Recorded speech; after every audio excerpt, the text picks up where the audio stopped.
तो क्या one piece वापस से ब्रेक पर जाने वाला है, या फिर क्या आप लोग ये जानते हो कि ड्रैगन बॉल का यहाँ पे डाउनफॉल हो गया, या फिर ये भी छोड़ो, अभी एओटी के फैंस ने यहाँ पे एक ऐसा काम किया है जिसको देखकर यहाँ पे सभी लोग उनका मजाक उड़ा रहे हैं। और भी इसके साथ में कुछ क्रेजी एनीमे न्यूज है जिनके बारे में आज मैं आप लोग बताऊंगा। तो चलो टाइम वेस्ट करने से अच्छा हम लोग अपने सबसे पहले अपडेट के ऊपर बढ़े, जो आता है अपने ड्रैगन बॉल को ही लेकर। तो जितने भी ड्रैगन बॉल फैंस है, आप लोग को ये तो पता होगा कि इस साल ड्रैगन बॉल का most anticipated anime game release हुआ था, जो था अपना ड्रैगन बॉल स्पार्किंग जीरो। और ये गेम जैसे रिलीज हुआ था, इसने तो अलग अलग तरह के रिकॉर्ड से ब्रेक कर दिए थे, या फिर यूं कहूं इसने प्ले स्टेशन का सर्वर सब क्रैश कर दिया। बट देख के लगता है कि इसकी हाइप यहाँ पे ज्यादा लंबे टाइम तक टिक नहीं पाई, क्योंकि जैसे इसकी हाइप स्टार्टिंग में थी उसके एक महीने के अंदर अंदर ही इसने 90% स्ट्रीम प्लेयर्स को खो दिया। और सीरियसली इस गेम के रिलीज होने के एक महीने के अंदर अंदर ही इस गेम को 90% लोगों ने छोड़ दिया। और इसी को आप लोग कह सकते हो कि ये बहुत ही खतरनाक लेवल का डाउनफॉल हुआ है ड्रैगन बॉल की गेम का, जो देख के लगता है कि शायद इस गेम से लोग यहाँ पे बोर हो गए। अब वैसे यहाँ पे ड्रैगन बॉल फैंस की हम लोगों ने बुरी न्यूज के बारे में बात कर लिया, तो यहाँ पे हम लोग बात करें अपने वन पीस फैंस के बारे में। और स्पेशली अगर आप लोग मेरी तरह वन पीस की मांगा को फॉलो कर रहे थे, तो यहाँ पे मैं आप लोग बता दूं कि वन पीस की मांगा सडनली 2 वीक के ब्रेक पर वापस जा चुकी है। और इसका मतलब ये है कि अब हम लोगों को 2 हफ्ते तक वन पीस का कोई भी चैप्टर देखने को नहीं मिलेगा। जो ऐसा क्यों हुआ इसका रीजन तो हमें बताया नहीं गया, बट अब जो वन पीस का नेक्स्ट चैप्टर होगा वो ऑफिशियली तौर पे 1 दिसंबर को रिलीज होगा, जो वन पीस फैंस के लिए बुरी न्यूज तो है, बट यहाँ पे होप करते हैं कि ओडा सेंसेई यहाँ पे ठीक हो। और अब जहां तक हम लोग बात करें अपने नेक्स्ट मांगा न्यूज के बारे में, जो निकल के आता है अपने कागुया-sama और ओशिनोगो के मांगा आर्टिस्ट को लेकर, जिनका नाम है अका अकासाका, जो स्प्रिंग 2025 के अंदर एक न्यू मांगा सीरीज स्टार्ट करेंगे। और इस मांगा सीरीज के अंदर जो आर्टवर्क का काम होगा वो यहाँ पे संभालेंगे आजी चिका, जो यहाँ पे रिकॉर्ड ऑफ रैग्नारॉक के मांगा आर्टिस्ट है। और इसके बाद नेक्स्ट अपडेट के बारे में बात करें, जो आता है अपनी एक लाइट नॉवल को लेकर, जिसका नाम है the testament of sister new devil, जिसके जो ऑथर और आर्टिस्ट है वो यहाँ पे एक न्यू लाइट नॉवल सीरीज को 27 दिसंबर के दिन रिलीज करेंगे। अब वैसे अगली चीज के बारे में बात करें, जिसके बारे में बात करना तो नहीं चाहता था, बट किसी बंदे ने मुझे कमेंट करके बोला कि भाई अब अपने दूसरे चैनल पर top 5 H anime of all time के ऊपर वीडियो बनाओ। और ये भाई चाहता है कि अभी सभी का एनएन यहाँ पे टूट जाए। जो देखो मुझे कोई प्रॉब्लम नहीं है, अब आप लोगों को अपना चैलेंज पूरा करना है तो आप लोग कर सकते हो, नहीं करना है तो मेरे पास आप लोगों के लिए एक एच एनिमे की सजेशन जरूर है। और हाँ, माफ करना, मैं टॉप 5 के ऊपर तो नहीं बना सकता हूँ, क्योंकि मैं यहाँ पे इतना एच एनिमे देखने का शौकीन नहीं हूँ। लेकिन हाँ, आजकल एक ऐसा एच एनिमे आया है जो यहाँ पे काफी ज्यादा ट्रेंडिंग चल रहा है, इतना ट्रेंडिंग चल रहा है कि इसके रील्स मैंने इंस्टाग्राम के ऊपर भी बहुत सारे देखे। और इस एच एनिमे का नाम क्या है वो आप लोग अपनी स्क्रीन पर देख सकते हो, क्योंकि मैं इसको पढ़ूंगा नहीं, क्योंकि इसका नाम कुछ ज्यादा ही हार्ड है। और अगर आप लोग भी अपने नो नट नवंबर का चैलेंज तोड़ना चाहते हो तो आप लोग चाहो तो इसको ट्राई कर सकते हो। अब वैसे एच एनिमे को साइड में रखे और यहाँ पे हम लोग वापस से अपने नॉर्मल एनिमे के बारे में बात करें। जैसे यहाँ पे मापा स्टूडियो का एक बेसबॉल एनिमे जिसका नाम है ऑब्लिवियन बैटरी, जिसका यहाँ पे सेकंड सीजन अब ऑफिशियली तौर पे अनाउंस हो गया है। और देखा जाए तो ये भी मापा स्टूडियो का एक एनिमे है, जिसका यहाँ पे सीरियसली सीक्वल भी अनाउंस हो गया। बट यहाँ पे हेल्स पैराडाइज का सीजन 2 कब आएगा वो अभी तक उन्होंने नहीं बताया, जो पता नहीं यहाँ पे मापा वाले क्या कर रहे क्या नहीं, बट चलो उनको कुक करने देते हैं। लेकिन इसके बाद हम लोग नेक्स्ट एनिमे के बारे में बात करें, जो आता है अपना री जीरो का सीजन 3, जिसका जो 7th एपिसोड होगा वो 30 मिनट्स इतना लॉन्ग होगा। और हाँ, इसके अंदर ओपनिंग और एंडिंग सॉन्ग को इंक्लूड नहीं किया गया है, तो इसका मतलब ये है कि री जीरो फैंस को यहाँ पे अब बोनस कंटेंट मिल गया, जिसको अब आप लोग देखो और मजे करो। और अब जहाँ तक बात करें हम लोग नेक्स्ट शो के बारे में, जो आता है अपनी आर्केन की सीरीज, जिसका सेकंड सीजन या फिर यूं कहूँ जो फाइनल सीजन है वो नेटफ्लिक्स के ऊपर अभी स्ट्रीम हो रहा है। और इसके एक्ट 1 के जो स्टार्टिंग के 3 एपिसोड थे वो तो नेटफ्लिक्स के ऊपर स्ट्रीम हो गए, बट यहाँ पे जिसका एक्ट 2 है उसको लेकर हम लोगों को एक न्यू ट्रेलर देखने को मिला, जहाँ पे इसको 16 नवंबर के दिन रिलीज किया जाएगा, यानी 3 दिन बाद ही आप लोग को उसका एक्ट 2 देखने को मिलेगा। जो यहाँ पे जितने भी आर्केन के फैंस थे वो इस डेट को याद रखना। और अब जहाँ तक हम लोग बात करें अपने नेक्स्ट अपडेट के बारे में, जो आता है अटैक ऑन टाइटन को लेकर। और जैसे कि आप लोगों को पता ही होगा कि एओटी की मूवी रिलीज हो गई, और क्या आप लोग बताया कि इस मूवी ने अपने फर्स्ट 3 डेज के अंदर कितना कलेक्शन किया जापान के अंदर। अगर नहीं पता तो यहाँ पे मैं आप लोग बता दूं कि एओटी लास्ट अटैक की जो मूवी थी वो जापान के बॉक्स ऑफिस के अंदर नंबर 1 पर रैंक कर रही थी पिछले हफ्ते। और इसी के साथ जो इसका ग्रॉस कलेक्शन है वो 3 दिनों के अंदर ही 235 मिलियन येन से भी ज्यादा पहुंच गया, जो देख के लगता है कि मापा स्टूडियो वालों ने जिस मकसद के साथ इस मूवी को रिलीज किया था वो यहाँ पे एक्चुअली में पूरा हो गया। और अगर वर्ल्ड वाइड रिलीज हो गई तो यहाँ पे ये मूवी और भी ज्यादा कमाएगी। अब जैसे कि यहाँ पे मैंने मेंशन कर ही दिया, तो यहाँ पे आप लोग ये तो पता ही होगा कि अभी तक ये मूवी वर्ल्ड वाइड रिलीज नहीं हुई है, तो अगर आप लोगों को एओटी की मूवी देखनी है तो अब आप लोगों को जापान जाके देखना होगा। बट स्टिल मुझे ये समझ में नहीं आ रहा है कि अटैक ऑन टाइटन की अभी जो मूवी रिलीज हुई है उसको यहाँ पे 10 आउट ऑफ 10 की रेटिंग कैसे मिल गई, क्योंकि देखो सबसे हैरानी वाली बात ये है कि अटैक ऑन टाइटन की मूवी को जो रेटिंग मिली है IMDb के ऊपर वो यहाँ पे जापानीज लोगों ने दिया ही नहीं है। यहाँ पे जापान को छोड़ के बाकी सारे कंट्रीज ने एओटी की मूवी को रेट किया। और यहाँ पे मैंने आप लोगों को स्टार्टिंग में ही बोल दिया था कि अटैक ऑन टाइटन की जो मूवी है वो सिर्फ जापान में रिलीज हुई है, तो इसका मतलब साफ है कि जो एओटी फैंस है वो यहाँ पे बिना देखे मूवी को रेट कर रहे हैं। और ये भी छोड़ो, यहाँ पे दबा के डाउनलोड भी किया जा रहा है। मतलब यहाँ पे पहले इसकी 10 आउट ऑफ 10 की रेटिंग थी, बट अब 9.6 की रेटिंग हो गई। मतलब दबा के डाउनलोड भी किया जा रहा है और साथ में एओटी फैंस मीट राइडिंग भी कर रहे हैं, जो हाँ मान गया गया एओटी फैंस यहाँ पे कुछ ज्यादा ही खतरनाक है, क्योंकि इस चीज के बाद बाकी एनिमे फैंस यहाँ पे एओटी फैंस का मजाक उड़ाएंगे और सीरियसली सबको यही लगेगा कि एओटी के फैंस यहाँ पे बिना मूवी देखे रेट करे इसको। जिस पर आप लोग क्या ओपिनियन है वो आप लोग मुझे कमेंट में शेयर कर सकते हो। और जहां तक हम लोग बात करें अपने लास्ट अपडेट के बारे में जो आता है अपने ब्लीच एनिमे को लेकर, क्योंकि ब्लीच सीरीज के अंदर एक ऐसा कैरेक्टर है जो यहाँ पे सभी लोगों का फेवरेट होगा।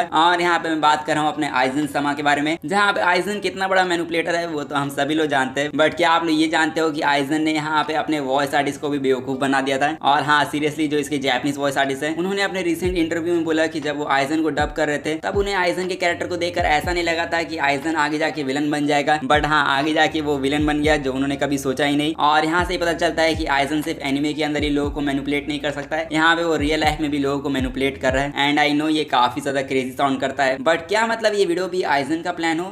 यार अब वैसे इन सब चीजों को साइड में रखे, और अगर आप लोग ब्लीच 1000 ईयर ब्लड वॉर को इंग्लिश डब में देखना चाहते हो तो यहाँ पे मैं आप लोग बता दूं कि जिसका पार्ट 3 का इंग्लिश डब है वो डिज्नी प्लस के ऊपर अवेलेबल हो चुका है। जो आप लोग चाहो तो इसके फर्स्ट 2 एपिसोड को इंग्लिश डब में देख सकते हो। और इसी साथ आज की वीडियो के जितने भी अपडेट्स थे वो बस यही तक थे। तो अगर आप लोग को अभी वीडियो अच्छा लगा तो जाके इस वीडियो को लाइक कर दो और साथ ही में चैनल को भी जाके सब्सक्राइब कर दो ऐसी अमेजिंग कॉन्टेंट के लिए। और मैं मिलूंगा आप लोगों से बस ऐसी ही अगली वीडियो में, तब तक के लिए सायोनारा एंड पीस आउट।